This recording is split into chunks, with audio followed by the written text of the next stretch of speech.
여호수아 24장 읽겠습니다.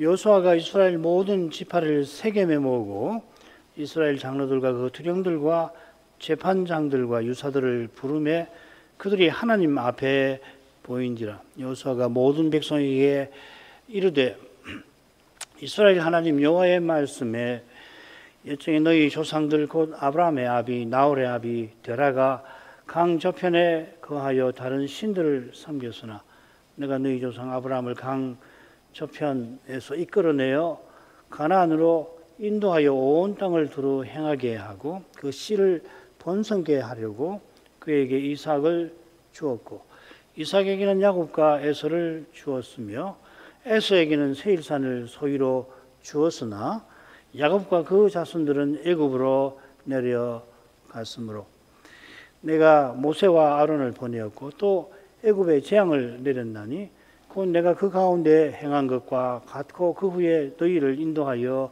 내어 썼노라. 내가 너희 열조를 애굽에서 인도하여 내어 바다에 이르게 한즉 애굽 사람이 병거와 마병을 거느리고 너희 열조를 홍해까지 따르므로 너희 열조가 나 여호와께 부르짖기로 내가 너희와 애굽 사람 사이에 흑암을 두고 바다를 이끌어 그들을 덮었었나니 내가 애굽에서 행한 일을 너희가 목도하였으며 또 너희가 여러 날을 광야에 거하였었느니라. 내가 또 너희를 인도하여 요단 저편에 가는 아모리 사람의 땅으로 들어가게 하며 그들이 너희와 싸우기로 내가 그들을 너희 손에 붙이매 너희가 그 땅을 점령하였고 나는 그들을 너희 앞에서 멸절시켰으며 때에 모압 왕 시볼의 아들 발락이 일어나 이스라엘을 대적하여 사람을 보내어 보올의 아들 발람을 불러다가 너희를 저주케 하려 하였으나 내가 발람을 듣기를 원치 아니한 거로 그가 오히려 너희에게 축복하였고 나는 너희를 그 손에서 건져내었으며 너희가 요단을 건너 여리고에 이른즉 여리고 사람과 아모리 사람과 브리스 사람과 가나안 사람과 헷 사람과 기르가스 사람과 히위 사람과 여부스 사람들이 너희와 싸우기로 내가 그들을 너희의 손에 붙였으며 내가 왕보를 너희 앞에 보내어 그 아모리 사람의 두 왕을 너희 앞에서 쫓아내게 하였으나니 너희 칼로나 너희 활로나 이같이 한 것이 아니며 내가 또 너희의 수고하지 아니한 땅과 너희가 건축하지 아니한 성읍을 너희에게 주었더니 너희가 그 가운데 거하며 너희가 또 자기의 심지 아니한 포도원과 감람원의 과실을 먹는다 하셨느니라. 그러므로 이제는 여호와를 경외하며 성실과 진정으로 그를 섬길 것이라. 너희의 열조가 강 저편과 애굽에서 섬기던 신들을 제하여 버리고 여호와만 섬기라. 만일 여호와를 섬기는 것이 너희에게 좋지 않게 보이거든 너희 열조가 강 저편에서 섬기던 신이든지 홍너위에 거하는 땅 아모리 사람의 신이든지 너희 섬길 자를 오늘날 택하라. 오직 나와 내 집은 여호와를 섬기겠노라. 백성이 대답하여 가로되 여호와를 버리고 다른 신들 섬기는 일을 우리가 결탄코 하지 아니하오리니 이는 우리 하나님 여호와 그가 우리와 우리 열조를 인도하여 애굽 땅 종되었던 집에서 나오게 하시고 우리 목전에서 그 큰 이적들을 행하시고 우리가 행한 모든 길에서 우리의 지난 모든 백성 중에서 우리를 보호하셨음이며 여호와께서도 모든 백성 곧 이 땅에 거하던 아무리 사람을 우리 앞에서 쫓아내셨습니다. 그러므로 우리도 여호와를 섬기리니 그는 우리 하나님이심이니이다. 여호수아가 백성에게 이르되 너희가 여호와를 능히 섬기지 못할 것은 그는 거룩하신 하나님이시여 질투하는 하나님이시니 너희 허물과 죄를 사하지 아니하실 것입니다. 만일 너희가 여호와를 버리고 이방 신들을 섬기면 너희에게 복을 내리신 후에라도 돌이켜 너희에게 화를 내리시고 너희를 멸하시리라. 백성이 여호수아에게 말하되 아니니이다. 우리가 정녕 여호와를 섬기겠나이다. 여호수아가 백성에게 이르되 너희가 여호와를 택하고 그를 섬기리라 하였으니 스스로 증인이 되었느니라. 그들이 가로되 우리가 증인이 되었나이다. 여호수아가 가로되 그러면 이제 너희 중에 있는 이방 신들을 제하여 버리고 너희 마음을 이스라엘의 하나님 여호와께로 향하라. 백성이 여호수아에게 말하되 우리 하나님 여호와를 우리가 섬기고 그 목소리를 우리가 청종하리라 한지라. 그날에 여호수아가 세겜에서 백성으로 더불어 언약을 세우고 그들을 위하여 율례와 법도를 베풀었더라. 여호수아가 그 모든 말씀을 하나님의 율법책에 기록하고 큰 돌을 취하여 거기 여호와의 성소 곁에 있는 상수리 나무 아래 세우고 모든 백성이 이르되 보라 이 돌이 우리에게 증거가 되리니 이는 여호와께서 우리에게 하신 모든 말씀을 이 돌이 들었습니다. 그런즉 너희로 너희 하나님을 배반치 않게 하도록 이 돌이 증거가 되리라 하고 백성을 보내어 각기 기업으로 돌아가게 하였더라. 여기까지만 읽죠. 여호수아가 세상 떠나기 전에 온 백성과 장로들에게 간곡히 권면했습니다. 그 권면은 여호와께서 이미 행하신 일에 근거를 두고 있고 여호와께서 약속하신 일에서 그 권면을 행할 힘을 얻습니다. 여호와께서는 주신 것을 명하십니다. 그리고 명하신 것을 이루게 하십니다. 하나님께서 자기 아들을 먼저 내어주셔서 우리에게 그리스도를 드러내라 명하실 때에 명하신 것을 이루도록 믿는 우리에게 성신을 주십니다. 그리스도처럼 성신을 의지하는 이는 그를 통하여 성신께서 그리스도를 드러내게 하십니다. 그처럼 다시 오시는 주님을 바라보는 내가 속히 오리라 주님께서 약속하신 그것을 굳게 붙잡는 교회와 신자가 그때까지 지금 여기서 그리스도의 몸과 지체답게 살아가는 것입니다.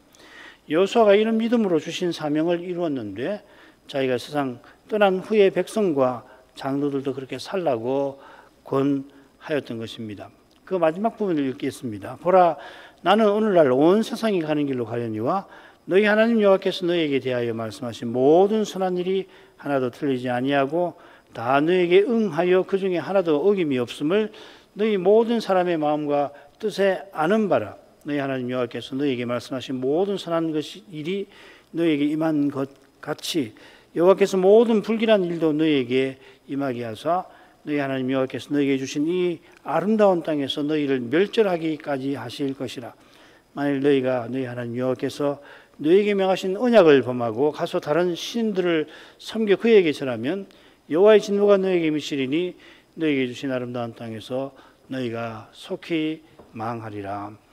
여호수아는 자기가 곧 세상을 떠날 거라 밝히면서 마지막 권면을 베풉니다. 온 세상이 가는 길은 다윗이 죽기 전에도 언급한 바로 그 표현인데 번역은 좀 다르게 되어 있습니다. 세상 모든 사람이 가는 길이라 그렇게 열왕기 상에는 번역이 되어 있는데 이게 좀 더 명확한 뜻을 전달하는 것 같습니다. 여호수아는 먼저 여호와께서 말씀하신 선한 일을 다 이루셨다고 언급합니다. 여호와께서 약속하신 대로 이스라엘 가나안에 들어왔고 가나안을 차지하고 제비법과 기업을 분배했습니다. 여호와께서 약속대로 사방의 대적을 물리치시고 안식을 주셨습니다. 이는 이스라엘의 마음과 뜻에 아는 바라 하였습니다.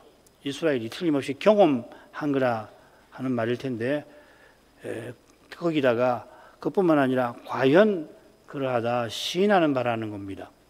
신명기 6장 5절에 보면 마음을 다하고 뜻을 다하여 성품을 다하여라고 번역됐는데 똑같은 말입니다. 네페시라는 말인데 그러니까 모든 마음과 모든 뜻으로 여호와를 사랑하라 명하셨는데 그처럼 여호와께서 약속대로 행하신 일을 이스라엘은 기꺼이 받아들였다 이 말이죠.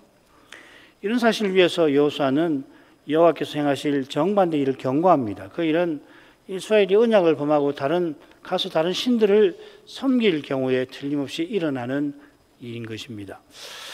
언약을 범하고 다른 신들을 섬기는 것은 언약의 하나님을 멸시하고 언약의 은혜와 사랑을 짓밟는 죄입니다. 이 죄는 죄 중에 죄지요.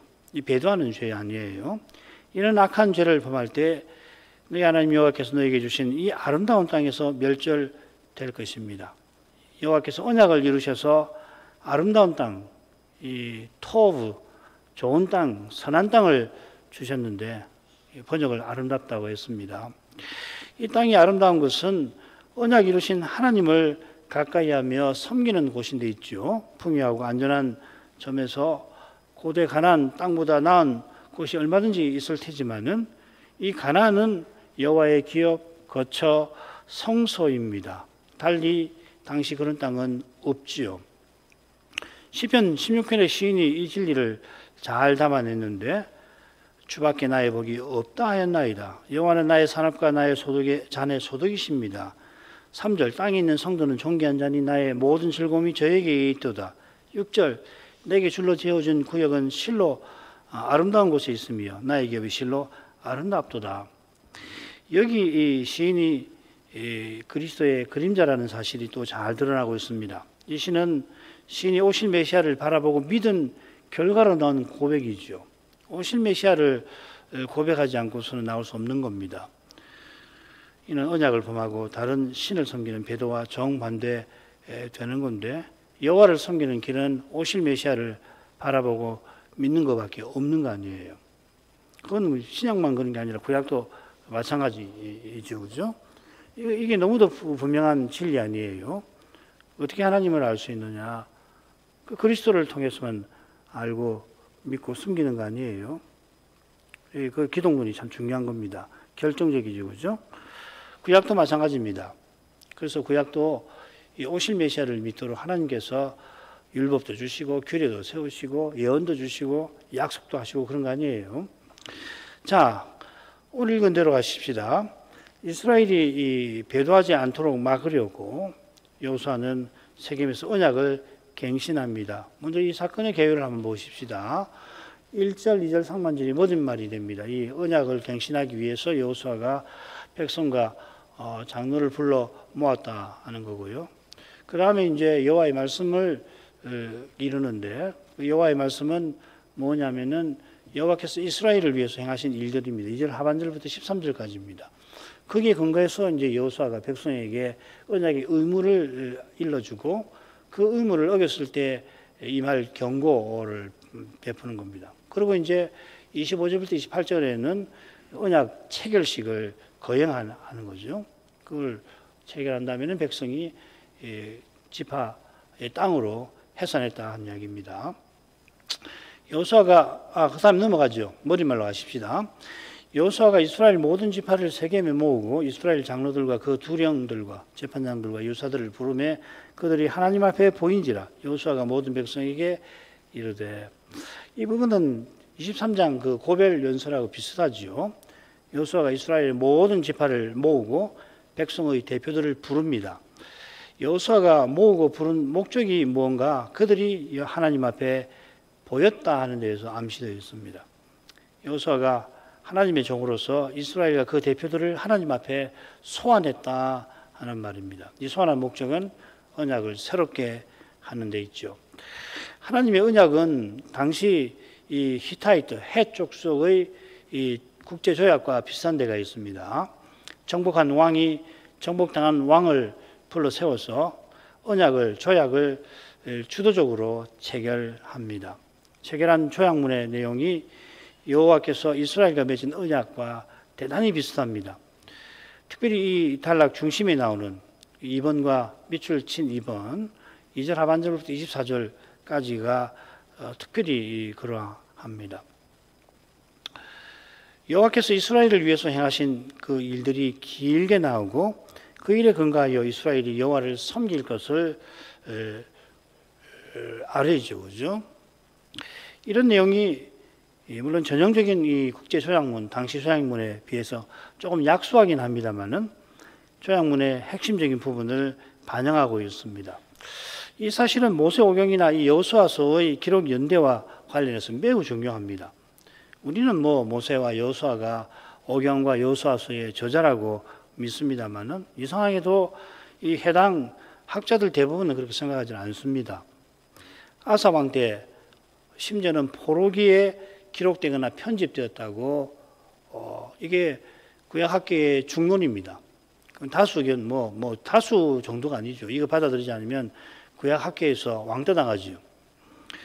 하나님의 언약이 그 형식에서 히타이트 조약과 비슷한 사실은 모세오경이 그만큼 오래전에 기록된 것을 가리킬 것입니다. 우리가 배도의 시대를 살아가기 때문에 이 성경 비평의 영향이 막강해서 부득불 이 당연한 것을 언급해야 할 가치가 틀림없이 있어요. 특별히 젊은 세대들은 이런 이야기를 많이 들을 수 있는데, 그러나 하나님 말씀은 그런 비평의 대상이 될 수 없는 그런 절대적 권위를 가진 것이거든요. 그에 못지않게 실은 그보다 더 언급할 가치가 있는 사실이 있습니다. 그게 뭔가 하면 성경 언약의 내용이 국제 조약과 전혀 다른 데 있습니다.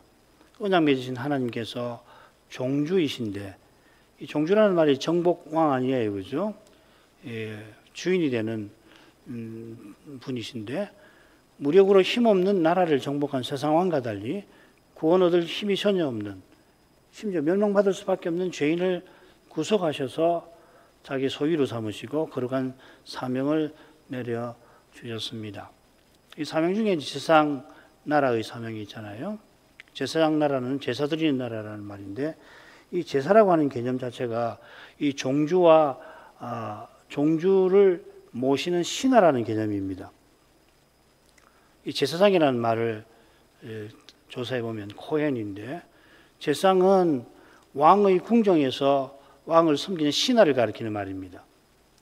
제사는 그런 뜻이 있어요. 이게 굉장히 중요한 겁니다. 지금 여호수아가 모든 지파와 그 대표들을 모으고 부른 것이 그만큼 중요합니다. 여호수아가 요단 건넌 후에 여호와께서 세겜에서 이스라엘 언약을 이미 체결하셨죠. 이 언약은 시내산 언약을 이루는 겁니다.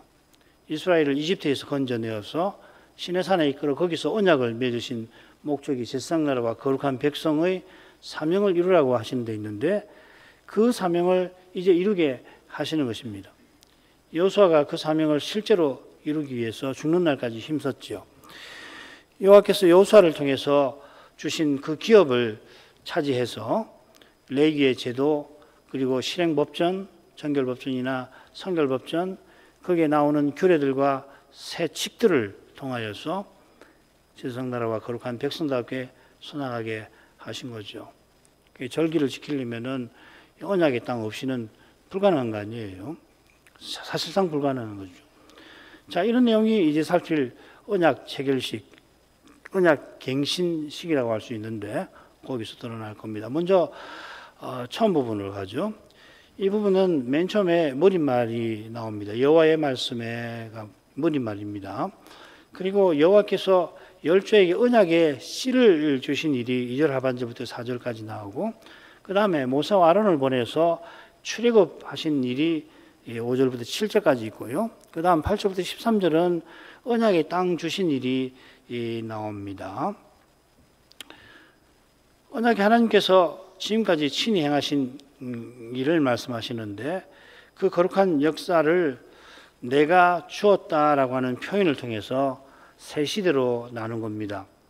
이 준다는 말 히브리 말로 나탄이고, 내가 준다는 표현이 6번 나오는데요. 모두 내가 주었다 이렇게 표현이 되어 있고, 이 2절 하반절부터 4절에 3번 나옵니다. 내가 이삭을 주었고, 내가 야곱과 에서를 주었고, 내가 에서에게 세일산을 주었다, 거기 나옵니다. 그 다음에 8절부터 13절에 역시 3번이 나옵니다. 그들을 너희 손에 붙였다, 너희 손에 주었다, 내가 이 땅을 너에게 주었다, 이렇게 됐습니다. 그러니까 언약의 내용의 결정적인 내용을 주었다는 표현에 담아내는 거죠. 언약의 씨를 주었다는 거고, 언약의 땅을 주셨다 하는 거 아니에요. 언약의 씨와 언약의 땅이라고 하는, 이게 창세기 약속의 핵심 내용이고, 결국 메시아와 하나님 나라를 가리키는 거 아니에요. 자, 2절로 가죠. 2절 중반절인데, 이스라엘 하나님 여호와의 말씀에 아주 짧은지만 중요한 내용을 담고 있습니다. 첫째로 이스라엘의 하나님 여호와라고 했는데, 여호와께서 이스라엘 언약 맺으신, 시내산에서 언약을 맺으신 사실을, 따라서 이제 그들과 언약을 새롭게 하실 사실을 가리킨 칭호입니다. 둘째로 말씀에 이렇게 아주 간단하게 새겼는데 이렇게 되어 있습니다. 이스라엘 하나님 여호와께서 이렇게 말씀하셨다, 이렇게 되어 있습니다.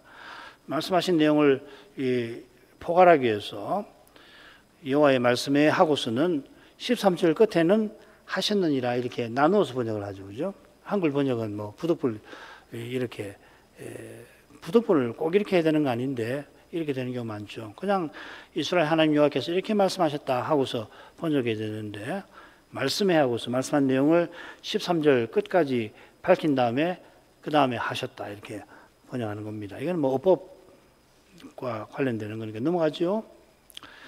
2절 하반절부터 4절 읽겠습니다. 옛적에 너의 조상들 곧 이 아브라함의 아비 나홀의 아비 데라가 강 저편에 가하여 다른 신들을 섬겼으나 내가 너희 조상 아브라함을 강 저편에서 이끌어내어 가나안으로 인도하여 온 땅을 두루 다 행하게 하고 그 씨를 번성케 하려고 그에게 이삭을 주었고 이삭에게는 야곱과 에서를 주었으며 에서에게는 세일산을 소유로 주었으나 야곱과 그 자손들은 애굽으로 내려갔으므로 여호와께서 이스라엘과 언약 맺기 위하여 행하신 일은 여호와께서 아브라함을 강 저편에서 이끌어서 이 가나안에 인도하신 데서 시작되는 거죠. 이는 김홍재 목사님의 그 하나님 백성 세 권으로 되어 있죠, 그죠? 창세기 12장부터 해가지고서 11장부터 해야 되겠군요. 11장 끝부터 해가지고서 50장까지 강의한 책 아닙니까? 그 책의 관점입니다. 아브라함이 하나님 백성의 거룩한 역사를 시작한 인물로 보는 거죠, 그죠? 이게 굉장히 중요한 관점입니다, 실은. 둘째로 아브라함을 강 저편에서 이끌어내신 것은 아브라함의 아비가 강 저편에서 다른 신들을 섬긴 데서 건져주신 것을 가리킵니다. 이게 이제 창세기 10장, 11장이 배경이 되는 건데 이는 우리를 흑암의 권세에서 건져서 그의 사랑의 아들의 나라로 이끄신 위대한 구원과 붙어 있는 거죠. 아브라함이 하나님 백성의 전형이라는 것은 하나님이 그를 통해서 장차 세우실 하나님 나라의 그 역사적 성격을 하나님 나라의 역사의 성격을 드러내신 것을 뜻합니다. 아까 말씀드린 김 목사님 책에서 이걸 잘 배우시면 좋겠습니다. 셋째로 여호수아는 이 성격을 특별히 내가 이삭을 주었고 야곱과 에서를 주었다 하신 표현을 통해서 드러냅니다. 이건 아브라함의 씨로 메시아를 장차 보내실 일을 가리키는 거죠. 메시아가 하나님 나라 자체시다라고 하는 교부의 표현이 그 나라의 성격을 잘 보여줍니다. 하나님 나라는 그리스도가 전부 안에서 전부 되시는 그런 세계요 사회입니다. 지금 여기서 우리가 시간과 더불어 이 공간의 범주를 사용해서 사유할 수밖에 없어서 하나님 나라도 그렇게 이해하지 않을 수가 없습니다. 우리는 뭐 어쩔 수 없어요. 하나님 나라를 생각하면 늘 공간을, 장소를 생각하지 않을 수 없잖아요. 장차 그 나라의 의롭고 능력 있고 복된 본질이 드러날 때에 그 본질이 철저히 그리스도적인 사실이 찬란히 드러날 것 같습니다. 이게 저는 확신합니다. 그때는 시간 공간의 범주가 있을지는 잘 모르겠지만 틀림없이 그걸 초월할 것 같은데 그때 그 세계든지 사회든지 하여튼 그리스도가 가득한 그런 나라를 우리가 경험하겠죠. 이것이 우리가 그리스도와 같아진다 하신 약속과 딱 붙어 있는 거죠. 그래서 우리가 각각 그리스도와 같아지는 거예요. 우리가 함께 하는 일은 그리스도를 드러내는 거겠죠, 그죠? 온전히 드러내는 거고. 지금도 사실은 그러라고 우리를 구원하신 거 아닙니까? 이게 이제 바울의 교훈의 핵심 내용이 될 겁니다. 바울만 그런 거 아니에요. 이걸 성막을 공부해도 똑같은 내용 아닙니까? 결국은 율법도 바로 그거죠. 그리스도 세계를 우리에게 가르쳐 주는 거 아니에요. 율법에서 그리스도의 세계를 읽어내지 못하면 그 율법은 왜 아무 상관없는 것이 될 수밖에 없잖아요. 고대 이스라엘이라고 하는 그 민족이 가나안에서 하나의 국가로서 살기 위해서 행한 제도다. 뭐 그런 정도로 끝날 거 아니에요. 그 정도가 아니잖아요. 이걸 깨닫고 그 다음에 하나님 은혜를 힘입어서 우리가 사는 동안 주님이 다시 오시는 동안 그 세계를 구현하는 것이 우리가 구원받은 목적이고 우리가 믿음으로 산다는 뜻이고 우리의 모든 참된 보람과 기쁨과 의미가 거기 있는 것 아니에요. 여러분이 고 김홍전 천학재 목사님에게 누대에 걸쳐가지고서 하나님 나라를 배우셨는데 하나님 나라의 정체가 거기 있는 거 아니에요. 자, 넘어가십시다. 넷째로 내가 주었다 하는 표현이 한 번 더 나오는데 흥미롭게도 에서에게 세일산을 주신 일을 가리킵니다. 짝을 이루는 셋째 부분에서는 다른 의미로 땅을 주시죠. 이스라엘에게는 가나안을, 약속의 땅을 주시고 에서에게는 약속의 땅을 주신 게 아니죠. 이게 거룩한 역사의 중요한 사건이긴 하지만은 역사의 근간을 이루는 사건이 아닙니다. 에서는 탈락하는 거죠, 그죠? 결국은 언약에서 장자권을 팔아버리고 언약에서 탈락되는 관계예요. 마찬가지로 여호수아가 내가 주었다 하신 이 표현을 이 사건에 쓴 의중은 이중적일 겁니다. 먼저 에서에게 세일을 주신 것은 결국 이스라엘에게 가나안을 주시기 위함이죠. 이건 이제 창세기 읽어보면 알죠, 그죠? 야곱이 이 바단 아람에서 돌아왔을 때에 이 에서 만나는 것 때문에 굉장히 두려워하잖아요. 야복각 사건 기억나시죠, 그죠? 왜 그렇게 두려워했나? 야곱이 형님 배로 세일해 가겠습니다 하고서 안 간 이유는 뭔가? 하나님께서 이 에서에게 세일을 주신 이유는 뭔가? 결국은 이 야곱의 후손들에게 가나안 땅, 언약의 땅을 주시기 위함 아니에요. 그러니까 지금 이 창세기를 공부하는 게 아니라 이 부분을 아주 간략하게 제가 설명을 해드릴 수밖에 없는데 어마어마한 내용이 사실은 담겨 있는 겁니다. 에서가 이삭의 장자이긴 하지만 언약을 저버려서 야곱이 장자권을 얻게 하신 거 아니에요. 야곱이 장자권을 얻게 하신 거룩한 목적이 이루어지는 그 길에 이집트로 내려가는 일이 필요하게 하셨죠. 그게 창세기 15장 예언이 아닙니까? 거기 이제 여호와께서 아브라함과 언약을 맺으시는데 언약을 맺으신 다음에 이 일을 예언하시잖아요. 그 이유가 뭡니까? 그 필요가 뭐냐면 가나안 족속의 죄가 그 열조 아브라함 그다음 야곱 때까지 그리고 요셉 때까지는 관양하지 아니한 것과 붙어 있는 거잖아요. 자, 그다음으로 가죠. 내가 모세와 아론을 보내었고 또 애굽에 재앙을 내렸나니 곧 내가 그 가운데 행한 것과 같고 그 위에 너희를 인도하여 내어 쏟노라. 내가 너희 열조를 애굽에서 인도하여 내어 바다에 이르게 한즉 애굽 사람이 병거와 마병을 거느리고 너희 열조를 홍해까지 따르므로 너희 열조가 나 여호와께 부르짖기로 내가 너희와 애굽 사람 사이에 흑암을 두고 바다를 이끌어 그들을 덮었었나니 내가 애굽에서 행한 일을 너희가 목도하였으며 또 너희가 여러 날을 광야에 거하였었느니라. 여호와께서 행하신 두 번째 일이 출애굽입니다. 그리스도의 십자가 부활을 출애굽이라고 부를 만큼 똑같은 엑소더스라고 하는 말을 쓸 만큼 누가복음 9장 31절에는 이 표현을 별세라고 세상을 떠나심이라고 번역을 했죠. 그만큼 여호와께서 이스라엘을 이집트에서 건져내신 일은 구원 역사에서 중요합니다. 매우 중요합니다. 이 히브리서를 읽으면 알 수 있어요. 날 이르니 내가 이스라엘 집과 유다 집으로 새 언약을 세우리라. 또 주께서 가라사대 내가 제 열조의 손을 잡고 애굽 땅에서 내 인도하여 내던 날에 저희와 세운 언약과 같이 아니하다. 히브리서 선지자가 두 언약을 언급하는데 새 언약과 옛 언약입니다. 둘은 똑같이 은혜 언약입니다.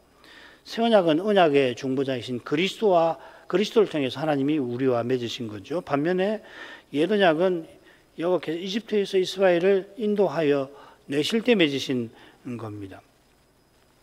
예컨대 여호와께서 아브라함을 우상 섬기던 집에서 이끌어내신 뜻이 바로 이 언약에 있고 궁극적으로 새 언약에 있는 거죠, 그죠?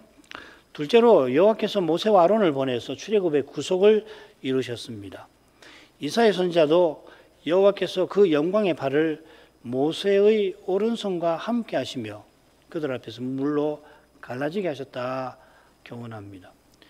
바울 사도도 이스라엘이 모세에게 속하는 일이라고도 표현했습니다. 고린도전서 10장 우리 조상들이 다 구름 아래에 있고 바다 가운데로 지나며 모세에게 속하여 다 구름과 바다에서 세례를 받고 우리가 세례받아서 그리스도와 연합되듯이 구약 백성도 모세와 그런 특별한 관계에 들어가죠. 아론은 그런 모세를 돕는 자입니다. 출애굽기 4장 16절 보면 아론이 너 모세를 대신하여 백성에게 말할 것이니 그는 내 입을 대신할 것이요 너는 그에게 하나님같이 되리라. 셋째로 바다 즉 홍해 가운데 지나간 일을 바울은 모세에게 속하여 세례받은 것이라 말하는 것처럼 홍해에서 이집트의 군대를 수장하신 일은 이집트에서 나오게 하실 때 이집트 장자들을 치신 일과 마찬가지로 예언에게서 중요합니다.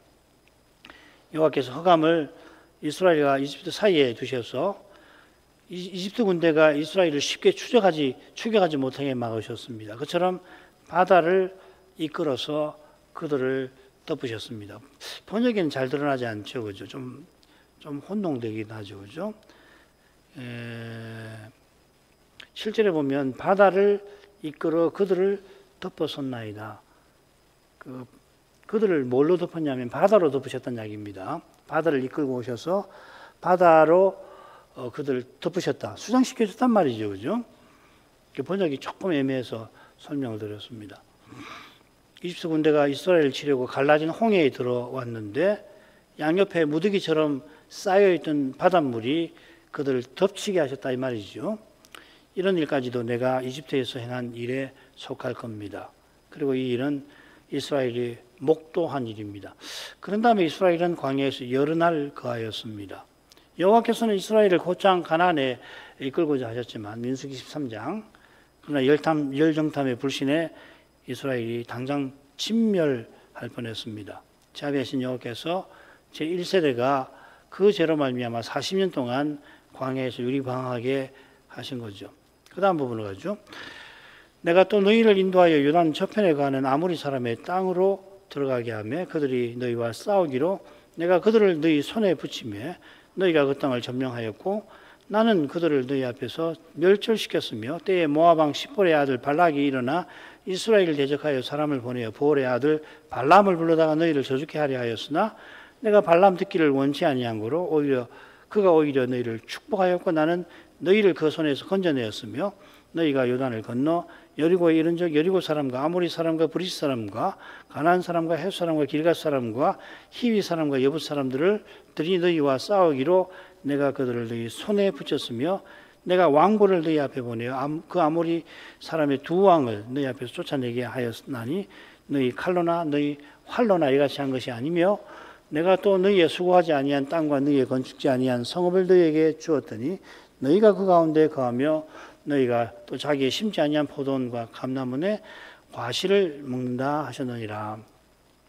8절부터 10절까지는 이스라엘이 광야에 있을 때 즉 가나안에 들어가기 전에 있었던 일을 다룹니다. 그 단락을 여기서 끊는 사람도 있습니다. 네 단락으로 나눠가지고서. 그렇지만은 여호와께서 내가 누구누구를 붙이며 너희가 그 땅을 점령하였다. 너희가 점령하였다 하신 것처럼 이 단락은 이스라엘이 기업 얻는 일에 관련되어 있는 거죠. 그죠? 그래서 이걸 시간으로 나눠가지고서 자를 게 아니라 붙여서 이렇게 보는 게 좋다 이 말이죠. 첫째 부분에 내가 주었다 하신 표현이 여기 3번 나오는데 2번은 원수를 이스라엘 손에 붙이신 일에 한 번은 가나안 땅을 주신 데 씁니다. 2번 이스라엘 손에 붙이신 일은 결국 이스라엘에게 기업에 땅 주신 일과 더불어서 나오죠. 그죠? 그래서 다른 가수는 결국은 셋이 같으죠. 그죠? 기업을 주셨다 하는 말이 되겠습니다. 첫째로 여호와께서 요단 저편 아모리 사람의 땅에 이스라엘을 이끌고 가셔서 그들의 땅을 얻게 하셨습니다. 이 아모리 왕 시온과 옥이 이 이스라엘이 가나안 가는 길을 막고 공격을 하니까 생긴 일이죠. 결국 여호와께서 시온과 옥을 물리쳐 주셔서 요단 동편을 이스라엘이 차지하게 되었고 이 요단 동편을 이 두 지파 반에게 기업으로 주셨죠. 둘째로 여호와께서 발람의 사건을 특별히 언급하십니다. 이스라엘이 시온과 옥을 물리치자 발락이 두려워하여서 거짓 선지자 발람들어 이스라엘을 저주하게 하였죠. 발람이 발락의 뇌물을 받고서 저주하려고 했지만은 여호와께서 오히려 이스라엘을 축복하게 만드셨습니다. 자, 그러면 발람이 거기서 중단하고 말아야 될 텐데, 받은 뇌물을 돌려주든지 해야 되는데, 악한 꾀를 내어서 이스라엘이 바알보를 숭배하도록 미혹하였습니다. 이 일로 이스라엘이 여호와의 진노 아래 망할 뻔하였는데 나는 너희를 그 손에서 건져내었다 내었다 하십니다. 이스라엘 손에 원수를 붙이신 여호와께서 발람의 악한 손에 떨어진 이스라엘을 친히 건져내셨다 하는 겁니다. 이 일은 여호와께서 아브라함 시대부터 지금까지 행하신 다른 일들과 조금 다르지요, 그죠? 다른 일들은 여호와께서 언약에 씨를 주시고 예언을 이루시고 원수를 물리치시고 언약의 땅을 주신 것들입니다. 반면에 이 일은 이스라엘이 언약을 어기고 스스로 원수의 손에 팔려서 저주를 자초한 데서 여호와께서 건져 주신 겁니다. 뭐 이런 일이 발람 사건 외에도 또 있잖아요, 그죠? 뭐 고라의 반역도 있고 대표적인 것은 광야 여행을 출발할 때도 뭐 그런 일들이 있었고요. 가나안 정탐은 뭐 말할 것도 없고. 그런데 이 사건만 여기다 딱 기록을 해놨습니다. 비슷한 사례가 짝을 이루는 첫째 부분, 에서가 세일을 얻은 일일 겁니다. 그래서 에서처럼 되지 말아라 하는 경고가 되는 거고, 그리고 이 사건은 이 동편 지파들이 단 세울 때도 이 내용이 나오잖아요. 비나스가 이야기를 하잖아요. 이 일의 여파가 아직 남아있다고 이야기를 하고 있지 않습니까? 뭘 이야기하는지 짐작이 되실 줄 압니다. 이 사건을 특별히 언급한 이유는 이어 여호수아가 이스라엘을 권면하는데 분명히 나옵니다. 이 권면의 내용을 이해하는 데 있어서 가장 적절한 게 바알볼 사건이라서 언급을 하신 것 같아요. 여호와께서 언약을 새롭게 하시는 목적이 여호와만 섬겨서 여호와의 사랑 가운데 거룩한 사명을 이루게 하심입니다. 셋째로 여호와께서 마침내 요단을 건너게 하시고 가나안 여러 족속을 이스라엘 손에 붙이셨습니다. 자, 이건 12절과 관련되어 있는데 여호와께서 왕부를 보내어서 그 아모리 두 왕을 이스라엘 앞에 쫓아내셨다 하셨습니다. 이 왕부를 보내어서 가나안 족속을 쫓아내겠다 하신 것은 시내산에서도 언약 예언하신 겁니다. 출애굽기에 나와요. 그리고 신명기도 나오고 여호와께서 편팔과 강한 손으로 이집트를 치신 것처럼 거룩한 전쟁을 지휘하셔서 가나안을 물리치셨죠. 때로는 번개와 우레로 치시기도 했고, 특별히 이제 남부 전쟁 초기에 보이죠. 그 다음에 남부 전쟁 할 때는 해가 중천에 멈추기도 하셨는데 왕부를 보내어서 가나안 족속들을 물리치셨다 하셨습니다. 이게 뭐 역사에 기록되어 있지 않지만 그렇게 말씀하시는 겁니다. 자, 그렇다면 이 아모리의 두 왕은 동편의 시온과 옥이 아니겠죠, 그죠? 시온과 옥 이야기는 이미 나왔잖아요. 그보다 남부 동맹군의 수장인 아도니 베색, 그리고 북부 동맹의 수장인 야빈을 가리키는 것 같습니다. 마지막으로 여호와께서 이스라엘에 수고하지 아니한 땅 건축지 아니한 성읍을 주어 거하게 하시고 심지 아니한 포도원 감람원의 과실을 먹게 하셨습니다. 전쟁에서 승리하게 하신 것처럼 이스라엘이 기업의 땅을 얻게 하셨다 하는 거죠. 여호와께서 친히 약속을 이루셨습니다. 이는 바알보올 사건에 드러난 이스라엘의 불순종에 비춰볼 때 은혜를 베푸신 일입니다. 여호와께서 언약 세우신 것도 이스라엘이 무슨 자격이 있어서가 절대 아니죠. 이것은 여호와께서 여호와의 종으로 세상에 오셔서 십자가 부활로 친히 언약을 이루신 데서 가장 찬란하게 드러났습니다. 바울 사도는 이를 가리켜서 하나님의 의라고 불렀습니다. 복음에는 하나님의 의가 나타나 구원은 하나님의 의에 근거합니다. 하나님께서 친히 구원하신다는 말이죠. 구원하시기 위해서 언약을 이루신다는 이야기고, 언약을 이루시기 위해서 하나님이 사람이 되시고 십자가를 지었습니다. 달리 표현하면 이 사람 되신 하나님, 여호와의 종으로 오신 여호와이신 이 그리스도를 전심으로 의지하지 아니하는 것은 그만큼 두려운 겁니다. 그런데 자기 의를 조금이라도 내세우면 이건 실로 두려운 거죠, 그죠? 구원은 하나님의 의에 있습니다. 의로우신 하나님을 믿는 믿음으로 구원 얻는 겁니다. 이 정도 하죠? 여호수아가 세상 모든 사람이 가는 길로 가면서 마지막으로 이스라엘이 여호와와 언약을 새롭게 하는 일을 받듭니다. 그는 먼저 여호와께서 이스라엘에게 베푸신 말씀을 전달합니다. 이 말씀은 여호와께서 아브라함 시대부터 그때까지 친히 행하신 일들에 관한 겁니다. 이 일들은 여호와께서 친히 언약을 세우시고 이루신 역사를 보여줍니다. 이 거룩한 역사는 여호와께서 친히 여호와의 종으로 세상에 오신 데 있어 죄 없으신 여호와의 종 그리스도께서 심지어 속건제로, 우리는 속죄제를 늘 말합니다마는 이사야는 속건제도 말합니다. 자기를 들이신 데서 정점에 이릅니다. 바울은 이를 가리켜서 복음에는 하나님의 의가 나타난다고 교훈했죠. 구원은 오직 하나님 은혜에 있습니다. 이 은혜를 참으로 깨닫는 교회와 신자는 오직 그리스도를 전부로 모십니다. 이 믿음이 우리에게 절실한데 이 믿음이 은혜의 선물인 것을 오늘도 기억할 것이고 이 은혜를 구할 것입니다. 이런 말씀을 신학생들, 조사들 또 다음 주에 임직하는 이상준 조사에게 더하셔서 이 시대의 절실한 말씀을 꼭 받아 전하도록 해주시기를 기도해야 되겠습니다. 기도하십시다.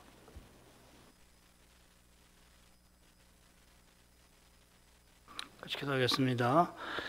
거룩하신 아버지, 여호수아가 세상 모든 사람이 가는 그 길로 가고 있으면서 남아있는 주의 백성과 장로들이 여호와께서 이스라엘과 맺으신 언약을 새롭게 하시는 그 뜻을 일깨운 것을 이날에 살펴보았습니다.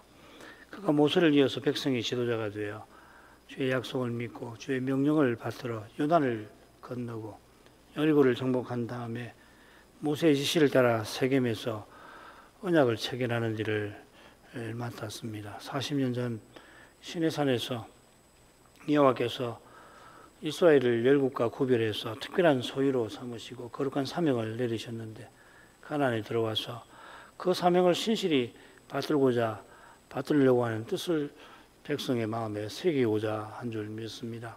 그 사명을 신실히 이루는 것이 은혜를 입은 이스라엘에게 마땅한 일일 뿐 아니라 지극한 복이 되겠지만은 그러나 인생은 스스로는 그 언약을 받들기보다 언약의 하나님을 등지고 심지어 대적하지 않을 수 없을 정도로 인생은 어둡고 악하고 약한 탓에 여호와께서 세겜에서 언약 맺으실 때에 12계명을 내려 우상 섬기고 율법 어기는 자에게 저주를 내리실 것이라 엄히 경계하셨습니다. 세겜에서 언약을 체결한 후에 여호수아는 여호와께서 함께 하심을 믿고서 가나안 정복 전쟁에 나서서 열흘에 걸쳐 중부와 남부와 북부 가나안에서 중요한 전쟁을 승리로 이끌었고 그 후에 여호와의 지시대로 지파들에게 제비 뽑아 기업을 분배하였습니다. 서편의 7지파가 이 일에 게을러서 실로의 장막을 임시로 세운 후에는 그 지파들을 위해서 땅을 나누어 마침내 그 일을 다 이루었지만은 그가 세상 떠날 즈음에도 아직 남아있는 나라들이 있었던 것처럼 이스라엘이 순종에 의해서 부족하였던 줄 압니다.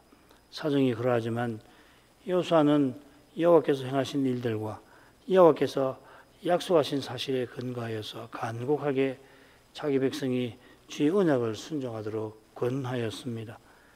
과연 하나님께서 행하신 일들만이 인생이 하나님의 명령과 사명을 받들 근거가 되오며 그 명령과 사명을 사람이 스스로 이루는 게 아니라 하나님이 이루어 주실 것을 겸손히 바랄 때 그리스도처럼 주의 사명을 이룰 힘과 지혜를 얻게 하시는 줄 여호수아가 자기 백성에게 오늘날 우리에게도 그와 같이 교훈한 줄 믿습니다.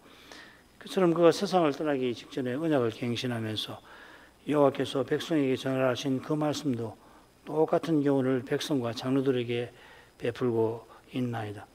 하나님이 아브라함부터 그때까지 친히 언약을 이루어오신 그것을 여호수아를 통하여 친히 알려주셨습니다. 하나님께서는 심지어 바알 부올의 배도에 빠진 이스라엘을 멸하지 아니하시고 그들을 용서하셔서 가나안에 마침내 이끌어 들이셨습니다. 과연 여호와께서 장차 여호와의 종으로 세상에 오셔서 옛 언약을 다 이루실 때 심지어 인생의 죄책을 대신 담당하여 주셨습니다. 이러한 진리를 늘 깨닫는 교회와 신자만이 자기의 죄가 얼마나 심각한지 우리 안에 있는 부패가 얼마나 깊은지를 알고서 겸손히 날마다 그리스도의 공의를 의지하고서 성신님을 의지하여 자기를 부인하는 데 이룰 수가 있겠나이다. 그와 같이 자기를 부인하는 그 교회와 신자만이 하나님이 보이신 그 길을 걸어갈 힘과 지혜를 주께로부터 계속 공급받아 나아갈 수가 있겠나이다. 주의 은혜에 비추어 우리의 삶이, 우리의 믿음으로 행한 선행조차도 얼마나 부족한지 모를 수가 없습니다. 주의 말씀에 비추어 우리의 삶이 얼마나 부족하고 부족한지 숨길 길이 없습니다. 이러한 인생이 선을 행하여 구원을 얻겠다는 이러한 생각, 구원에 조금이라도 기여해 보려고 하는 착각, 사람이 스스로 하나님 뜻을 이루어 보려고 하는 그 교만이 주의 말씀에 거룩한 빛에 늘 드러나게 하셔서 드러날 때마다 겸손한 심정을 품고 회개하면서 그리스도 안에서 온전히 헌상하는 데 이룰 수 있도록 이끌어 주시옵소서. 예수님 이름으로 기도합니다. 아멘.